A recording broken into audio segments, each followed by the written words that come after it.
కూడా నేను అభినందిస్తున్నా.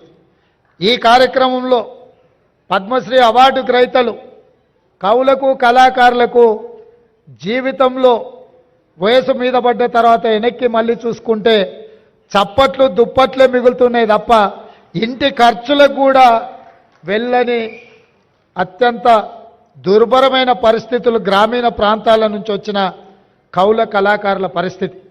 అందుకే ఈ రాష్ట్ర ప్రభుత్వం ఆలోచన చేసి మా మంత్రివర్గ సహచరుల అనుమతితో ప్రతి ఒక్క పద్మశ్రీ అవార్డు గ్రహీతకు 25 లక్షల రూపాయల నగదు బహుమతిని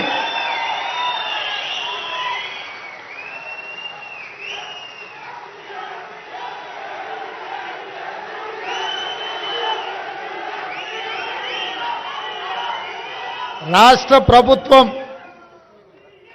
ఈ పద్మశ్రీ అవార్డు గ్రహీతలను చప్పట్లు దుప్పట్లతోనే కాదు నగదు బహుమతి ఇవ్వడం ద్వారా జీవితాంతం ఈ కళలకే వారు అంకితం చేసి మిగతా జీవితాన్ని కూడా ఈ కళలోనే వాళ్ళు రాణించాలని మన ప్రభుత్వం ప్రజాప్రభుత్వం 25 లక్షల రూపాయలతోటి నగదు బహుమతి వారికి ఇవ్వాలని మా ప్రభుత్వం నిర్ణయం తీసుకున్నది.